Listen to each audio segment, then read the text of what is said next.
warahmatullahi wabarakatuh. Kembali lagi di channel Bratayuda Official. Kali ini ya gue podcast sendiri ya. Seharusnya podcaster kan ada lawannya. Tapi kali ini ya karena gue podcast abal-abal, gue akan podcast sendiri dan temanya adalah mengkritik pemerintah. Ya, kenapa gue memilih tema ini?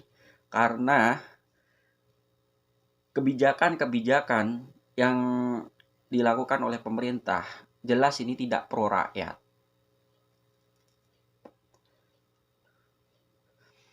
Kalau bagi gue sendiri, untuk pribadi, kebijakan itu ya sebenarnya nggak terpengaruh kalau bagi gue. Cuman masalahnya tingkat kemiskinan di Indonesia itu benar-benar parah sebenarnya. Di lapangan ya, benar-benar parah. Kenapa gue nggak berkata seperti itu? Karena ya gue di lapangan sendiri melihat kondisi orang-orang bagaimana keadaannya di saat ini yang serba kesusahan, mencari pekerjaan susah, terlebih semua harga bahan pokok naik dan benar-benar apa ya, kebijakan yang nggak realistis atau yang aneh menurut gua. Ya, dengan pencabutan subsidi BBM ini sangat-sangat memberatkan ya. Apalagi yang akhir-akhir ini pemerintah akan mengganti eh, daya kapasitas daya yang tadinya 450 watt menjadi 900 watt. Yang notabene itu 450 dipakai oleh orang-orang yang kurang mampu, yang membutuhkan. Lah ini kan apa ya, kebijakan yang sangat berbahaya menurut gua. Di sisi lain eh, subsidi cabut, bahan pokok naik, serba naik semua. Yang ada apa? Nanti akan terjadi hal-hal yang tidak diinginkan, bisa chaos. Masalah ini ya sangat sangat sangat berbahaya ya bagi kehidupan bermasyarakat. Dan alasan penggantian 450 watt menjadi 900 itu alasan yang menurut gua nggak logis ya.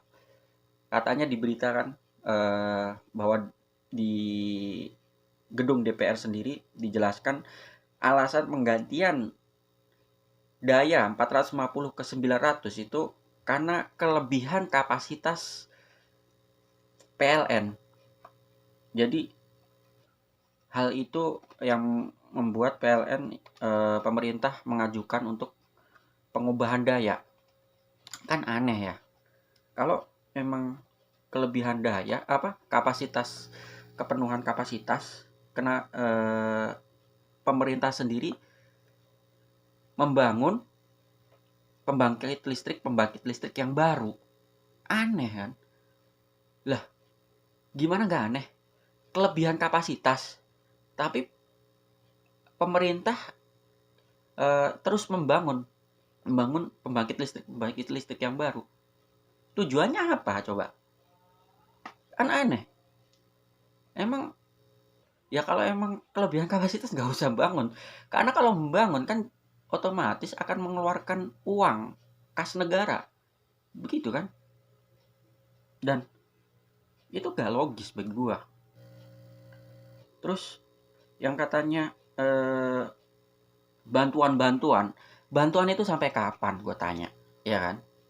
Bantuan cuman berapa sih yang dikasihin dan berapa lama bantuan itu? Sedangkan kebijakan pemerintah itu bisa dikatakan seumur hidup. Nggak mungkin kebijakan itu langsung bisa kembali lagi ke awal kembali, kan nggak mungkin.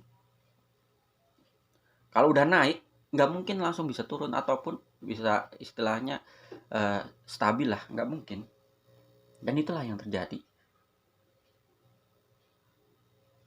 Nggak cuman itu, soal penggantian mobil listrik ya, gue kira nggak kurang tepat. Kan Bapak Presiden Jokowi kan sedang menginstruksikan bahwa semua jajaran, semua pegawai pemerintahan itu semuanya akan memakai mobil listrik, diwajibkan memakai mobil listrik. Kemungkinan besar hal itu juga akan berdampak ke masyarakat. Masyarakat dipaksa untuk memakai mobil listrik. Itu sih sebenarnya ya bagus juga, ada bagusnya juga. Cuman apakah sudah siap? Emang udah siap gitu kan? Karena mengingat cadangan minyak itu masih melimpah gitu kan. Sedangkan dan ini pro kontranya itu masalahnya listrik yang dihasilkan oleh pemerintah Indonesia itu masih menggunakan batu bara, sumber dari apa namanya? Sumber daya alam yang notabene juga batu bara itu kapasitasnya bisa jadi juga berkurang dan nantinya akan memakai apa lagi gitu kan. Sedangkan Indonesia kan masih pakai batu bara gitu. Padahal juga di sisi lain Pertamina itu masih mendapatkan cadangan-cadangan minyak baru di wilayah-wilayah tertentu yang masih kapasitasnya itu jutaan galon. Nah itulah yang agak membuat gue bingung gitu. Kenapa gitu? Why gitu? Kalian ini nggak sih apa pernah berpikir nggak sih kalau kita itu sebenarnya dibodoh-bodohi oleh penguasa gitu, bahwa ini adalah semacam apa ya, bisnis gitu. Terus terang aja, mobil listrik yang akan digunakan di Indonesia ini kita bekerja sama asing. Jelas di situ ada permainan. Ya, di situ ada permainan. Pastilah. Kalau misalnya mobil listrik itu sudah semuanya sudah mengganti dengan mobil listrik.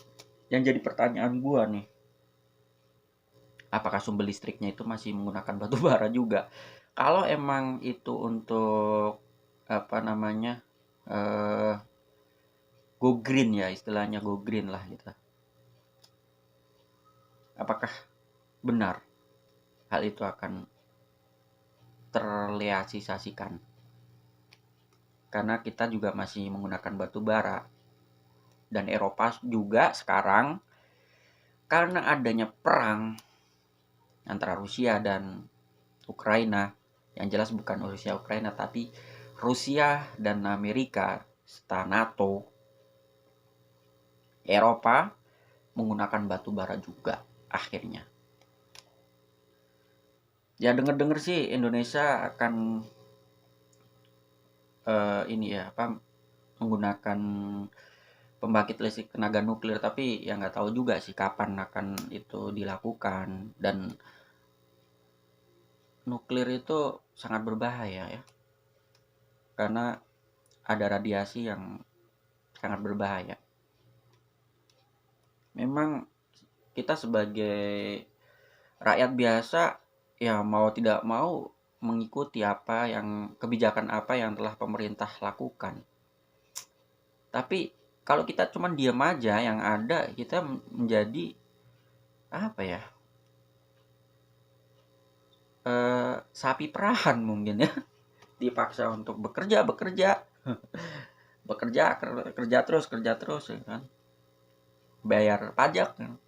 Pajak terus berjalan. Kalau yang nggak bayar pajak tahu sendiri apa yang akan terjadi, gitulah. Ya itu anehnya itu. Sedangkan kalau misalnya mobil listrik itu sudah dipakai di Indonesia ini, apakah benar Indonesia sudah mampu untuk mensupport semua itu?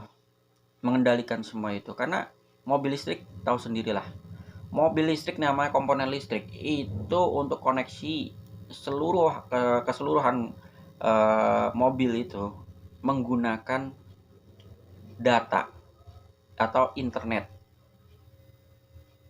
ya jelas.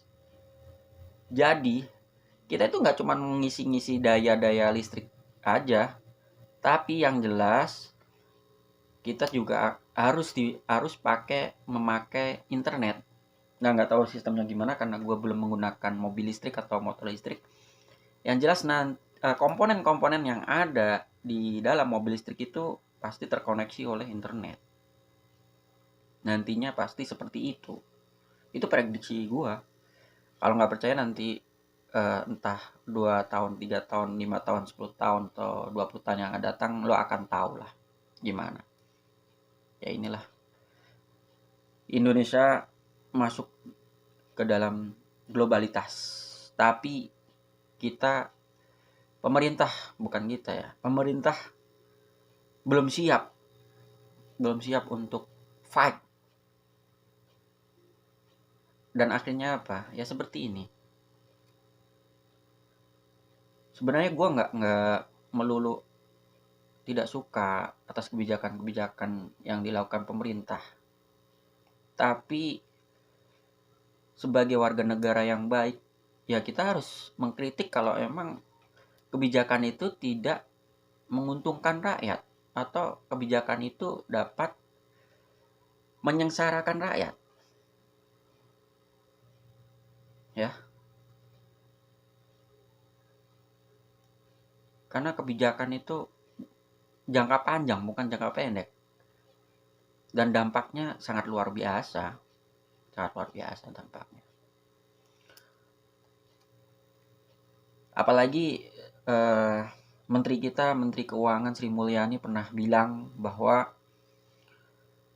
generasi sekarang itu sulit untuk mendapatkan rumah ya. Ya itu. Kenapa coba? Masalahnya kan bukan hanya di pribadi personalnya saja, tapi pemerintah pasti ikut andil atas hal itu gitu. Gak mungkin kan kalau pemerintah nggak ikut andil. Ya itulah, dalam kebijakan itulah yang membuat masyarakat kita bisa menikmati atau sengsara itu karena kebijakan itu. Ya mungkin itu aja lah yang bisa gue sampaikan. Mungkin kalau ada saran, kritik atau apa silahkan kita berbagi. Yang jelas demi Indonesia merdeka seutuhnya. Oke.